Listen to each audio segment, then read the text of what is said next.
Welcome from once again to another video. हा video खूप महत्त्वाचा आहे आणि शिक्षक भरतीसाठी तयारी करणाऱ्या सर्व उमेदवारांसाठी आहे.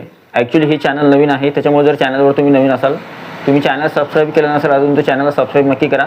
हे दुसरं ऑफिशियल चॅनल आहे शिक्षक भरती संदर्भातलं, त्याच्यामुळे चॅनल नक्की सबस्क्राईब करा.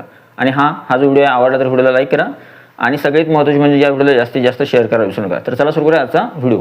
सगळ्यात पहिली गोष्ट म्हणजे शिक्षक भरतीमध्ये असे कोणते उमेदवार आहेत की ज्यांना जास्तीत जास्त संधी असणार आहे किंवा शिक्षक भरती प्रक्रियेमध्ये हे उमेदवार जे आहेत यांच्या निवडीची शक्यता जास्तीत जास्त आहे किंवा या उमेदवारांचा मेरिटच किंवा कट ऑफ जो आहे कमी येणार आहे.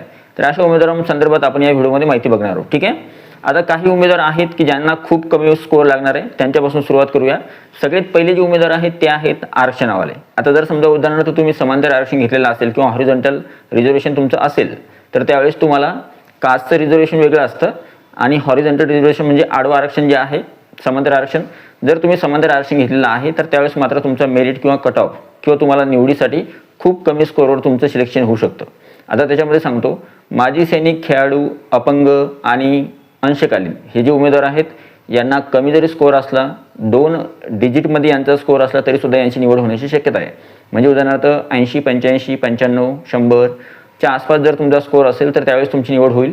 जर तुम्ही माजी सैनिक किंवा खेळाडू असाल तर. जर तुम्ही अपंगामध्ये येत असाल किंवा हँडिकॅप असाल तर त्यावेळेस तुमचा थोडा मेरिट वाढू शकतो 105, 110 पर्यंत, पण त्याच्यासमोर जाणार नाही. नंतर तुम्ही प्रकल्पग्रस्त, धरणग्रस्त, भूकंपग्रस्त किंवा अनाथमध्ये येत असाल तर त्यावेळेस तुम्हाला समजा 112, 114 पर्यंत स्कोअर लागू शकतो. आता गोष्ट करूया दुसरे असे कोणते उमेदवार की ज्यांना जास्त स्कोप असणारे शिक्षक पद भरती 2025-26 मध्ये. ठीक आहे. तर ते आहे मॅथ आणि सायन्सचे उमेदवार. आता मॅथ आणि सायन्सचे उमेदवार कसे, कारण की मॅथ आणि सायन्ससाठी जागासुद्धा जास्त रिक्त आहेत आणि दरवर्षीप्रमाणे यावर्षीसुद्धा जागा चांगल्या प्रमाणात येतील. मॅथ आणि सायन्सच्या उमेदवारांमध्ये जो काही स्कोअरचा जो क्रायटेरिया आहे आणि उमेदवारांची संख्या जर बघितली तर त्यानुसार मेरिट जो आहे त्यांचा कमी लागेल. मॅथ आणि सायन्सचा मेरिट कमी लागल्यामुळे काय होईल की जर समजा तुम्हाला एक तर पहिले एलिजिबिलिटी सांगून देतो की तुमच्यामध्ये कोणती पात्रता असली तर तुम्ही पात्र आहात. जर तुमचं DED आहे किंवा BEd आहे आणि जर तुमचा TET एक्झामचा पेपर म्हणजे TET परीक्षेचा पेपर क्रमांक 2 पास आहे ते सुद्धा मॅथ आणि सायन्समधून, तर तुम्ही 6 ते 8ला अप्लाय करू शकता आणि ते स्पेशली मॅथ आणि सायन्ससाठी. आता काही उमेदवारांचा अजून एक प्रश्न होतो, कोणता प्रश्न तो सुद्धा सांगून देतो तुम्हाला. बघा, जर समजा तुमच्या ग्रॅज्युएशनला केमिस्ट्री, बॉटनी आणि झुलॉजी असे विषय होते, मग तुमचं मॅथ होतं का? नाही. तर असे विद्यार्थी विचार काय करतात की आपला CBZ होता तर मग केमिस्ट्री, बॉटनी आणि झुलॉजी, तर त्यावेळेस आपण मग 6 ते 8साठी मॅथ आणि सायन्ससाठी एलिजिबल आहे का? तर तुम्ही 100% एलिजिबल आहे 6 ते 8साठी, काही चिंता करू नका. फक्त तुम्ही 9वी 10वीसाठी फक्त सायन्स विषयासाठी एलिजिबल आहे, मॅथ विषयासाठी नाही, 9वी 10वीसाठी.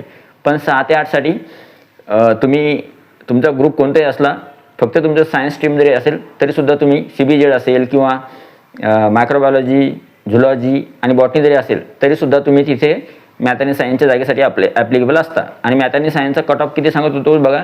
मॅथ आणि सायन्सचे जे उमेदवार आहेत त्यांचं मेरिट यावर्षी जे आहे कमी राहण्याची शक्यता आहे किंवा मेरिट कमीच राहणार आहे. त्यांचा मेरिट जाऊ शकतो जास्तीत जास्त 114, 115 पर्यंत जाऊ शकतो मॅथ आणि सायन्सचं मेरिट. आता मॅथ आणि सायन्समध्ये सुद्धा बघा, जर समजा तुम्ही मॅथ आणि सायन्स घेतलेला आहे आणि जर समजा जागा खूपच कमी आल्या तर त्यावेळेस तुमचा मेरिट वाढून जास्तीत जास्त 118, 120 पर्यंत किंवा 122 पर्यंत जाऊ शकतो जर जागा खूपच कमी आल्या तर. ठीक आहे. तरीसुद्धा मागच्या भरतीच्या कंपॅरिझनमध्ये म्हणजे 2017ला तर उमेदवारच मिळाले नाही, 2022ला सुद्धा काय कंडिशन होती की 2022ला मॅथ आणि सायन्सचा कट ऑफ 104वर होतं मागच्या पदभरतीमध्ये. आणि यावर्षी पदभरतीमध्ये 10-15 मार्क्स त्याच्यामध्ये फायदा प्लस ॲड केले आपण मार्क्स, तरीसुद्धा कट ऑफ जो जाऊ शकतो तो 112, 115 पर्यंत जाईल. मॅथ आणि सायन्सचा कट ऑफ जो आहे तो म्हणजे त्यांना संधी आहे. आणि तुम्ही मेल आहात का फिमेल आहेत त्यानुसार सुद्धा तुम्हाला संधी असणार आहे. आता गोष्ट करूया तिसरी कोणती उमेदवार आहेत ज्यांना जास्त संधी असणार आहे शिक्षक पद भरतीमध्ये, तर ती आहे महिला उमेदवार जे आहेत ते. आता जर समजा तुम्ही महिला उमेदवार असाल आणि तुम्ही शिक्षक भरतीची तयारी करताय आणि शिक्षक भरतीमध्ये तुमचा स्कोअर जर समजा ॲव्हरेज आहे, म्हणजे खूप जास्त पण नाही आहे आणि खूप कमी पण नाही आहे, तुमचा स्कोअर जर समजा 112 ते 120, 130च्या आसपास आहे, 110, 12 किंवा 130च्या आसपास, तर त्यावेळेस तुम्ही ॲव्हरेज स्कोअरमध्ये जर असला तरीसुद्धा तुमची निवड शिक्षक पद भरतीमध्ये होऊ शकते.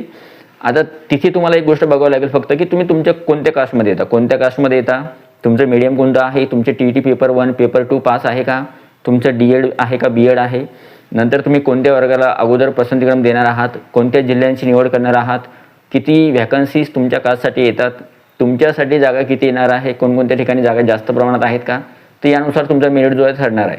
पण मी काय सांगितलं 110 ते 112 किंवा 114 पासून समोर आणि 130च्या आतमध्ये असणाऱ्या ज्या काही फिमेल कॅन्डिडेट्स आहेत तर त्यांना संधी असणार आहे यावर्षी शिक्षक पद भरतीमध्ये. पुढचे जे उमेदवार आहेत ते आहेत, आता अजून एक सांगायचं राहिलं, महिला उमेदवारांसाठी असं आहे की पुरुष उमेदवारांपेक्षा 4-5 मार्क्स तुम्हाला किंवा 2-3 मार्क्स तुम्हाला कमीच लागतात, त्याच्यामुळे तुमचा मेरिट कमीच राहील. ठीक आहे. आता आहे पुढचे उमेदवार ते आहेत उर्दू मीडियमचे जे विद्यार्थी आहेत ते. Marathi medium, English medium, Hindi medium आणि उर्दू मीडियम, याच्यामध्ये उर्दू मीडियमच्या शाळा वेगळ्या, उर्दू मीडियमचे विद्यार्थी वेगळे आणि उर्दू मीडियमच्या विद्यार्थ्यांची संख्या मर्यादित आहे, त्याच्यामुळे त्यांचा मेरिट साहजिकच यावर्षी कमी राहणार आहे. फक्त उर्दू मीडियमसाठी जागा किती येतात ते बघावं लागणार आहे, कारण की उर्दू मीडियमच्या जागा चांगल्या प्रमाणात येणं आवश्यक आहे. जशा दरवर्षी भरतीमध्ये आल्या तर यावर्षीमध्ये पदभरतीमध्ये सुद्धा तशाच प्रकारे जागा आल्या पाहिजेत, तरच उर्दू मीडियमचे विद्यार्थी जे आहेत त्यांच्यासाठी फायदा होणार आहे. त्याच्यामुळे उर्दू मीडियमचा साहजिकच मेरिट कमी राहील. राहिली गोष्ट इंग्लिश मीडियमचा, इंग्लिश मीडियमच्या जागा येतील. इंग्लिश मीडियमचं मेरिटसुद्धा यावर्षी जे आहे शिक्षक पद भरतीमध्ये कमी राहील. आता गोष्ट करूया मराठी मीडियमची. जास्तीत जास्त उमेदवार मराठी मीडियमचे आहेत. मराठी मीडियमच्या उमेदवारांसाठी एक चांगली जमेची बाजू अशी आहे की मराठी मीडियमच्या भरपूर जागा ज्या आहेत शिक्षक पद भरतीमध्ये येतात, वर्ग 1 ते 5, वर्ग 6 ते 8 साठी, आणि थोड्याफार कमी प्रमाणामध्ये, म्हणजे जास्त कमी नाही, थोड्याफार 9 ते 10 साठी आणि 11-12 साठी सुद्धा जागा येतात. पण त्याच्यामध्ये विदाऊट इंटरव्ह्यूसाठी काही असतात, काही विथ इंटरव्ह्यूसाठी असतात आणि त्या शक्यतो खाजगीच्याच असतात. जिल्हा परिषद, महानगरपालिका, नगरपालिकेचे थोड्या कमी असतात. तर तुम्हाला काय करायचं, जर तुम्ही मराठी मीडियममध्ये आहात तर त्यावेळेस तुम्हाला तुमच्या कास्टनुसार, तुम्ही कोणत्या कास्टमध्ये येता, तुमचं मीडियम कोणतं आहे, नंतर तुम्ही कोणत्या वर्गासाठी अप्लाय करणार आहात, तुमचे एज्युकेशन किती आहे आणि तुमचा सब्जेक्ट कोणता आहे, यानुसार तुम्हाला ठरवावं लागेल की आपल्याला पसंतीक्रम कुठे द्यायचे. आणि मराठी मीडियमच्या विद्यार्थ्यांसाठी खास एक महत्त्वाची गोष्ट अशी की तुम्ही वर्ग 1 ते 5ला पसंतीक्रम देणार असाल तर त्यावेळेस तुम्ही निश्चित ठरवून घ्या की आपल्याला जास्त पसंतीक्रम इथे द्यायचे आहेत, कारण की आपला स्कोर तसा आहे. जेमतेम स्कोर असेल तर तुम्ही खालच्या वर्गांसाठी जास्त प्रमाणामध्ये किंवा लवकर काय म्हणतात त्याला, खालच्या वर्गासाठी तुम्ही अगोदर पसंतीक्रम द्यावे आणि मग उरलेले काही जे काही पसंतीक्रम असतील ते तुम्हाला जिथे द्यायचे आहेत वरच्या वर्गासाठी किंवा बाकीच्या वर्गांसाठी त्यांना तुम्ही देऊ शकता. ठीक आहे. आता गोष्ट करूया पुढचे जे उमेदवार आहेत ते. पुढचे उमेदवार आहेत असे उमेदवार जे वर्ग 1 ते 5 साठी अप्लाय करणार आहेत. डी.एड धारक जे आहेत ते. समजा जर तुमचं डी.एड आहे, डी.टी.एड आहे किंवा डी.एल.एड आहे तर त्यावेळेस तुम्ही वर्ग 1 ते 5 साठी एलिजिबल आहात आणि टी.टी पेपर क्रमांक 1 उत्तीर्ण आहे, तर त्यावेळेस तुम्हाला खरोखरच यावर्षी संधी असणार आहे वर्ग 1 ते 5 साठी. मी तुम्हाला सांगितलं की काही शासन निर्णय आलेले आहे, त्याच्यामुळे जागा वाढ निश्चित होणार आहे यावर्षी. फक्त जागा लवकरात लवकर येणं अपेक्षित आहे, पवित्र पोर्टलवर अपलोड होणं आवश्यक आहे.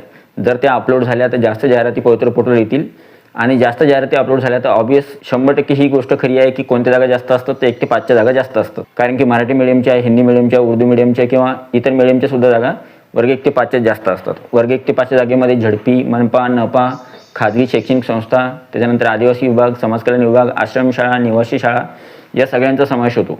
आणि त्याच्यामुळं वर्ग 1 ते 5चा मेरिट बाकीच्या वर्गांपेक्षा 11वी 12वी 9वी 10वी 6 ते 8पेक्षा, सोशल सायन्सपेक्षा किंवा मॅथ आणि सायन्सपेक्षा यांचा मेरिट जो आहे वर्ग 1 ते 5चा सगळ्याच वर्गांपेक्षा 1 ते 5चा मेरिट जो आहे तो कमी राहतो किंवा जेमतेम राहतो, त्याच्यामुळे तिथे तुम्हाला संधी आहे.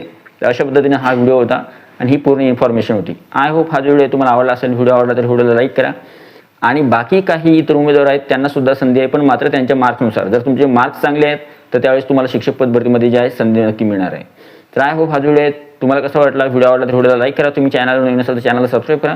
भेटूया पुढच्या व्हिडिओमध्ये. तोपर्यंत व्हिडिओ बघितल्याबद्दल thank you so much. Take care. Bye bye. आणि तुमचा जो अभिप्राय आहे तो कमेंट बॉक्समध्ये नोंदवायला विसरू नका. आणि या चॅनलला सबस्क्राईब करा, या व्हिडिओला हाईप करा आणि या व्हिडिओला लाईक करायला विसरू नका. Thank you so much. Take care. Bye bye.